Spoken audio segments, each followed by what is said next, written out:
కాంగ్రెస్ ప్రభుత్వం ఇచ్చిన హామీలను ఈ 5 ఏళ్ల కాలంలో అమలు చేస్తే తాను రాజకీయాల నుంచి తప్పుకుంటానని మాజీ మంత్రి బీజేపీ నేత ఈటెల రాజేందర్ అన్నారు. రాత్రి తుంగతుర్తి నియోజకవర్గ కేంద్రంలో బీజేపీ పార్టీ ఆధ్వర్యంలో జరిగిన విజయ సంకల్ప యాత్రలో పాల్గొని ప్రసంగించారు. కాంగ్రెస్ ప్రజలను మోసం చేసి గద్దెనెక్కిందని ఆయన కాంగ్రెస్ పార్టీపై విరుచుకుపడ్డారు. ముఖ్యంగా కేసీఆర్ చేయలేని అభివృద్ధి సీఎం రేవంత్ రెడ్డి ఎలా చేస్తాడని ప్రశ్నించారు. కాంగ్రెస్ పార్టీ చెప్పే మాయమాటలకు లొంగిపోకుండా పార్లమెంట్ ఎన్నికల్లో బీజేపీకి సపోర్ట్ చేయాలని ఆయన ప్రజలకు విజ్ఞప్తి చేశారు. ఇదిలా ఉంటే మోడీ కేడీ అంటూ కేసీఆర్ చతికిలపడ్డాడని చమత్కరించారు. నేనే రాజు అంటూ ప్రగల్భాలు పలికి చివరికి చచ్చుపడ్డాడని దిగిపట్టారు. కాగా రాహుల్ గాంధీ నరేంద్ర మోడీ మధ్య నక్కకు నాగలోకంలా తేడా ఉందని ఎద్దేవా చేశారు. ప్రధాని మోడీ గురించి ఎంత చెప్పినా తక్కువేనని వివరించారు. ప్రపంచ దేశాల్లోని మోడీకి తరగని ఆదరణ లభిస్తోందని స్పష్టం చేశారు. మాజీ ఎంపీ బోర నరసింహగౌడ్, నాయకులు సంకిరణ్ రవీంద్రరావు, మల్లెపాక సాయిబాబా, గాజుల మహేందర్, గొంగిడి మనోహర్ రెడ్డి, కాసం వెంకటేశ్వర్లు, బబ్బా భాగ్యరెడ్డి, కడియం రామచంద్రయ్య, కాపా రవి తదితరులు పాల్గొన్నారు.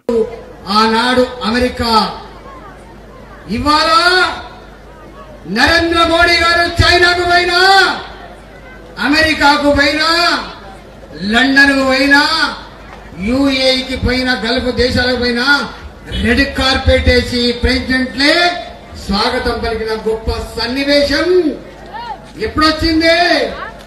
మోడీ గారు వచ్చింది. మొన్న రష్యా ఉక్రెయిన్ 2 దేశాల మధ్య యుద్ధం జరిగితే మన పిల్లలు అక్కడ మెడిసిన్ చదువుతూ ఉన్నారు. ఇక్కడ ఉన్న పేరెంట్స్ నా కొడుకు ఏమైపోతాడని చెప్పి భయపడతా ఉంటే అరచేతిలో పట్టుకొని బిక్కు బిక్కుమంటూ ఏడుస్తా ఉంటే నరేంద్ర మోడీ ఏం చేసిండు? ఉక్రెయిన్ ప్రెసిడెంట్ తో మాట్లాడిండు, రష్యా ప్రెసిడెంట్ తో మాట్లాడిండు. అక్కడ చదువుకునే పిల్లలు వాళ్ళ దేశాలకు పోయేంత వరకు యుద్ధం ఆపమని చెప్పి అల్టిమేటం ఇచ్చి పిల్లల్ని తీసుకొచ్చి మన దేశ ప్రజలకు అప్పచెప్పిన ఘనత నరేంద్ర మోడీ గారి. ఇవాళ మన మోడీ గారు ఎవరికి వ్యతిరేకం కాదు. మన గల్ఫ్ దేశాలలో మన వాళ్ళు లక్షల మంది బతకపోతారు. అక్కడికి లక్షల మంది. ఇప్పటి వరకు అక్కడ దేవాలయం లేదు. ఎవరి విశ్వాసాలు వాళ్ళకు ఉంటాయి. కానీ మోడీ గారు మొన్న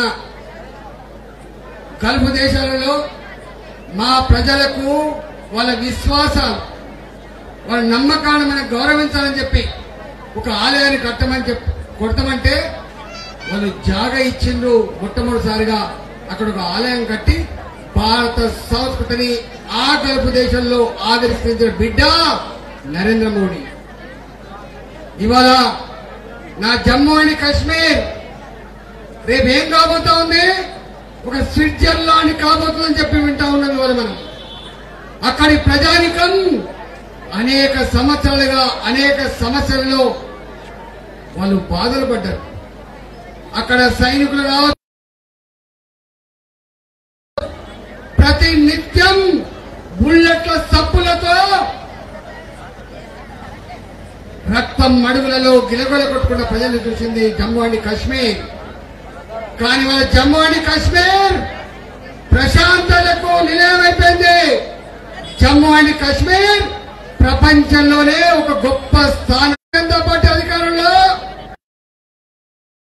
పూర్తి చేసుకొని మళ్లీ గెలిపించమని చెప్పి కోరితే అత్యధిక మెజార్టీ ఇచ్చి మళ్లీ మోడీ గారే ఉండాలి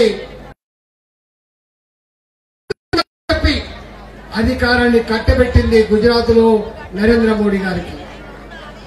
కానీ కేసీఆర్ ఏమని చెప్పేది? తెలంగాణ గాంధీ అని చెప్పేది. మోడీ ఏంది, కీడీ ఏంది అని మాట్లాడు. కానీ అలాంటి కేసీఆర్ 10 ఏళ్లకే చతికిల పడ్డ మాట వాస్తవం కాదా? నేనే సుప్రీం, నేనే రాజును, నాకెవడే ఇచ్చారని చెప్పి ప్రగల్భాలు పలికిన కేసీఆర్ ఇచ్చిండా డబుల్ బెడ్రూమ్? మీకు ఇచ్చిండా? నా నిరుద్యోగ బిడ్డలారా 3,116 రూపాయల భృతి ఇచ్చిండా? నా తెలంగాణ రైతులారా ₹1,00,000 రుణమాఫీ చేసిండా? వడ్లు కొరక రాళ్ల వర్షం కురిసిన విషయం మీకు తెలుసు. కానీ ఇవాళ ఏ బలికింది కేసీఆర్. కానీ మిమ్మల్ని ఒకటి అడుగుతున్నా, ఆనాడు ఆ కేసీఆర్ డబ్బులు లేక మనమడు అమ్ముకుంటే అంటే మనమా ఎప్పుడో నిజాం కాలం నాటి భూములు, ఆ భూముల్ని అమ్ముకొని ఇవాళ రైతులకు రుణమాఫీకి వడ్డీ మాత్రమే ఇచ్చిండు, అసలు ఇచ్చిండా? అంటే గా ముఖ్యమంత్రి ఇవ్వలేంది, మరి రేవంత్ రెడ్డి గారు ఇస్తాడు 2 లక్షల రూపాయలు రుణమాఫీ అవుతుందా? ఆనాడు ధనిక రాష్ట్రంలో సంపదకు కొలలేదన్న ముఖ్యమంత్రి చతికిల పడ్డాడు.